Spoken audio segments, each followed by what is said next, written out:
Olá, quintos anos! E aí, como vocês estão? Espero que estejam todos bem. Na aula de hoje de português, vocês vão utilizar o livro do aluno. Vamos trabalhar as páginas 22 a 26. Então, pegue-o e acompanhe comigo. Então, vamos fazer a leitura de um conto de mistério. Lembrando que o gênero conto, ele é um gênero textual, lembrando que gêneros textuais são as características de um texto, tá? A estrutura como ele vai ser produzido. Então, o gênero conto, ele sempre possui um narrador. Geralmente, esse narrador, ele é observador, mas pode haver contos com narrador personagem. Então, o conto de mistério, ele se diferencia dos outros contos, porque existem inúmeros tipos de contos, pelo fato de que precisa de um momento de tensão, tá? E o mistério tem que ser desvendado. Então, é o sequestro de alguém, o roubo de uma joia, de um dinheiro, e aí precisa encontrar quem foi, o culpado. Geralmente o protagonista ele é o detetive, ou ele é um policial, tá? Ou ele é um agente, depende muito do conto de mistério, tá?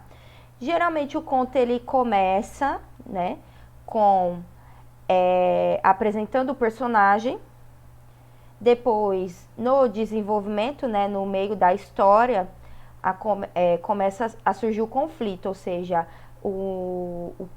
quem desaparece, os suspeitos começam a surgir e a conclusão é desvendando esse mistério.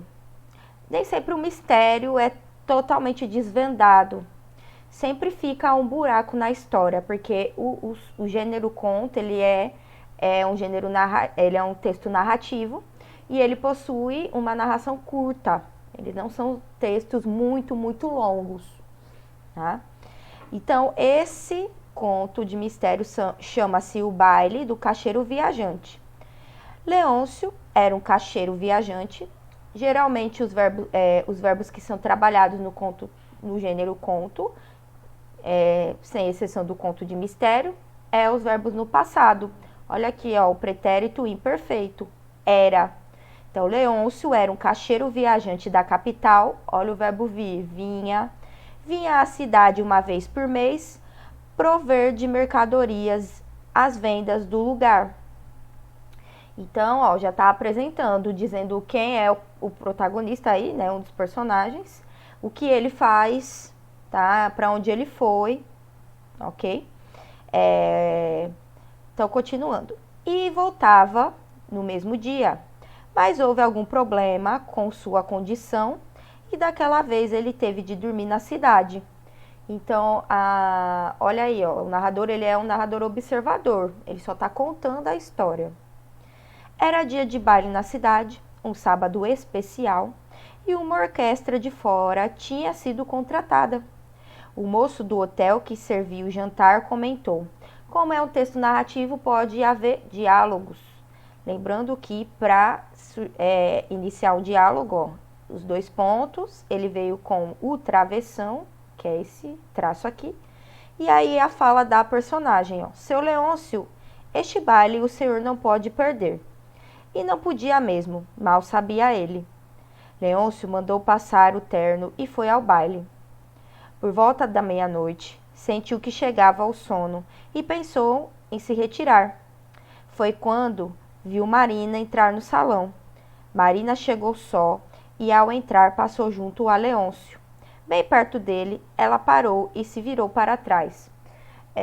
Só para enfatizar, nem todo conto de mistério, o protagonista é um policial, agente, enfim. Pode ser qualquer pessoa. Mas o foco principal do conto de mistério é o mistério mesmo, o que vai ficar sem explicação, o que não vai poder ser desvendado. Ou vai ser desvendado de uma maneira bem simples. Vai ficar com vários buracos, mas isso é proposital do conto. Às vezes o autor ele fez isso de propósito. Então, ó, deixei cair minha chave no chão. Ele se abaixou rapidamente, pegou a chave do chão e a estendeu à sua dona. Antes que ela dissesse qualquer coisa, ele falou: "Pode agradecer com uma contradança, senhorita." "Marina, meu nome é Marina." "Sim, vamos dançar." Dançaram aquela contradança e mais outra e outras mais. Dançaram o resto da noite até o baile terminar. Leôncio insistiu em acompanhar a moça até sua casa. Ela aceitou a companhia. Era perto, iriam a pé. Estava frio lá fora. Uma fina garoa molhava as calçadas. Na portaria do clube, Leôncio pegou a capa que tinha deixado ali guardada e a ofereceu à companheira. Ela aceitou, vestiu o sobretudo e os dois foram andando pelas calçadas. Próximo à saída da cidade, a moça disse ao caixeiro viajante: Despedimo-nos aqui. Não fica bem você ir comigo até onde moro." Começando a despir o sobretudo, ela disse: "Leve sua capa." "Não fique com ela. Está frio. Depois você me devolve."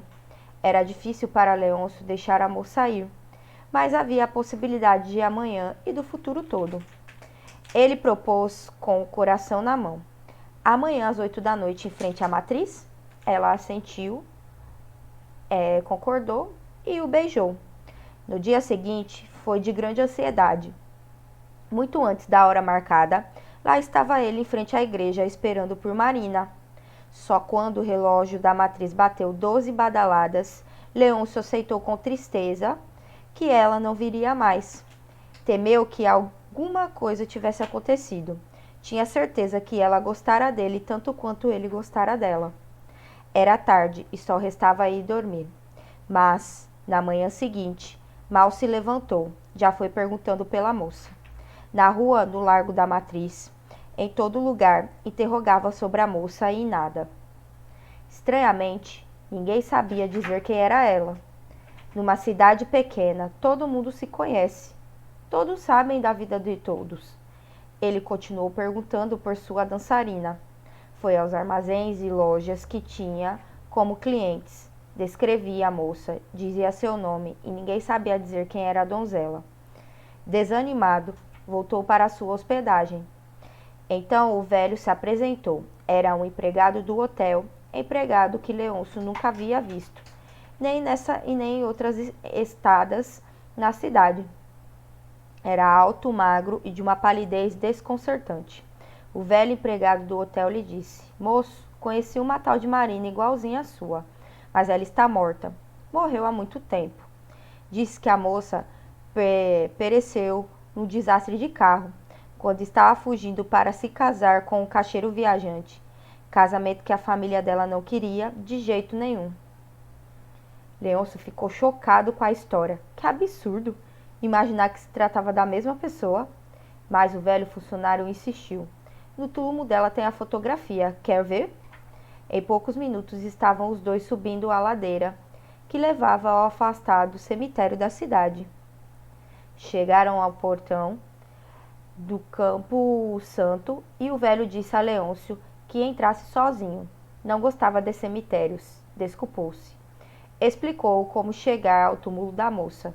Despediu-se com uma reverência e foi embora. Não foi difícil para o caixeiro viajante encontrar a campa de seu acompanhante, que seu acompanhante descreveu com precisão. A tardinha se fora, escurecia. A noite já caía sobre o cemitério. A neblina voltava a descer e esfriar um pouco. Leôncio sentia frio, tremia, mas podia enxergar perfeitamente. Estava de pé diante da tumba, e o retrato da defunta que ali jazia era o mesmo dela. "Aqui descansa em paz Marina, filha querida." Era o que dizia a inscrição em letras de bronze. O olhar de Leôncio subiu em direção à parte alta do sepulcro. Na cabeceira do jazigo estava uma peça que lhe era bastante familiar. Estendida sobre a sepultura, à sua espera, repousava sua inseparável capa. Então aí o conto de mistério ele deixa, né, como é que Marina, né, foi fisicamente ali, ele a viu, ele dançou com ela o beijou e tudo mais. Enfim, né, ficam as deduções aí. Então vamos agora as questões de interpretação. Então, o primeiro, ao terminar a leitura, Emília percebeu que o mistério fica mais fácil de ser notado a partir do momento em que Leôncio procura Marina pela cidade e descobre que ninguém a conhece. De acordo com o narrador, porque o fato de Marina ser desconhecida é estranho, releia o texto e copie o trecho em que há explicação adequada. Então, aí vocês vão, de acordo com o texto, ver de acordo com o narrador, porque Marina ser desconhecida era muito estranho, tá? E aí vocês vão copiar o trecho. O segundo, depois de descobrir o mistério envolvendo Marina, a personagem do conto, Emília compreendeu a seguinte fala: despedimo-nos aqui. Não fica bem você ir comigo até onde moro. De acordo com o desfecho do texto, por que a personagem faz essa afirmação ao se despedir de Leôncio? Leia as opções e sinale a alternativa correta. Marina diz que não é bom Leôncio ir com ela até onde mora, porque ele era um desconhecido.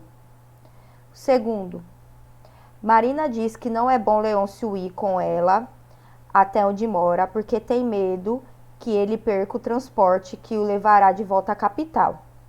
Ou o terceiro, Marina diz que não é bom Leôncio ir com ela até onde mora, porque na verdade ela estava se dirigindo ao cemitério da cidade. Vocês vão marcar. O terceiro, no conto, há um trecho que justifica a resposta da atividade anterior, ou seja, há uma parte que comprova o porquê da Marina não poder deixar Leôncio acompanhá-la. Releia o desfecho e copie o trecho que revela os motivos da personagem. Então, por que ela não queria que ele fosse? Quarto, Emília percebeu que, apesar de ser indeterminado, o tempo da narrativa é o passado, porque o autor selecionou palavras pouco usadas nos dias atuais. Consulte um dicionário e registre o significado das seguintes palavras que ajudam a revelar a época em que a história acontece. Aí vocês vão colocar aí. Consultar no dicionário o significado das palavras. Quinto, ao voltar à biblioteca para devolver a obra, Emília quis saber mais sobre Sherlock Holmes. Para ajudar...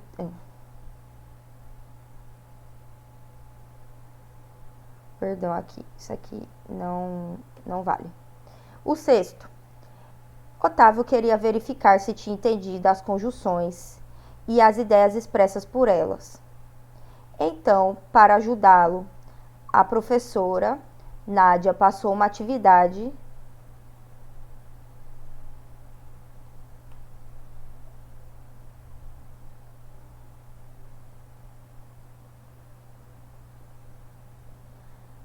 esse quinto quesito aqui é da história do Sherlock Holmes, tá? Então, ao voltar à biblioteca para devolver a obra, Emília quis saber mais sobre Sherlock Holmes. Para ajudá-la, a bibliotecária apresentou alguns livros que ele aparece. As informações que ele deu à menina, leia as informações que ela deu à menina e complete-os adequadamente, tá? Lembram lá das palavras em cima e embaixo? Aí vocês vão completar de acordo com o que vocês já aprenderam lá no caderno de atividades, tá? Então, o primeiro livro em que Sherlock Holmes aparece chama-se O Estudo em Vermelho. Essa obra está, aí vocês vão marcar se é embaixo ou em cima, da biografia de Arthur Conan Doyle.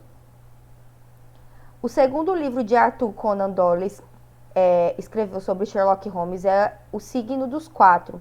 Ele está aqui na estante do livro As Aventuras de Sherlock Holmes. Aí vocês vão marcar se é em cima ou embaixo.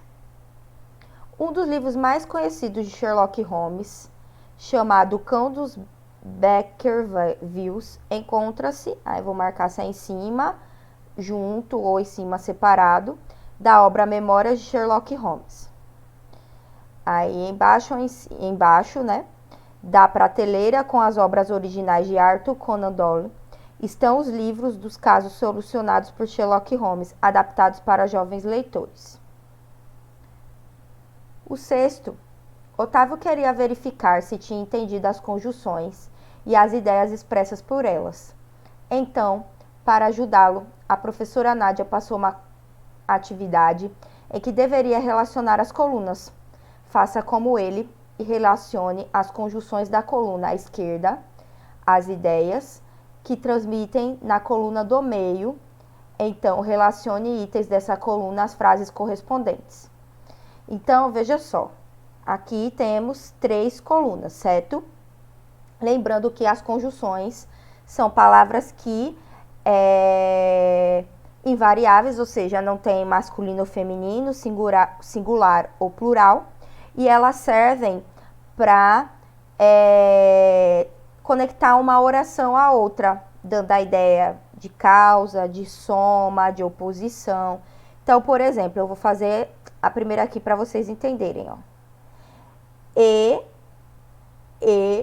Deixa eu pegar aqui a caneta. O é uma conjunção que expressa a ideia de adição. E aí, eu posso colocar aqui, ó. Frutas e legumes fazem bem à saúde. Ó, porque eu tô adicionando um termo ao outro. Tá? Ok? Então, aí vocês vão continuar com as outras conjunções, tá? Então, é isso. Espero que tenham gostado da aula de hoje. Só para enfatizar a entrega dos livros, tá? Até dia 30 de outubro, ou seja, até sexta que vem, livro 2, tá? Livro 2, caderno de atividade 2, ok? Quintos anos, palavra-chave é mistério. Dúvidas no meu Instagram, professoriana. Beijos, meus amores, e até a próxima aula.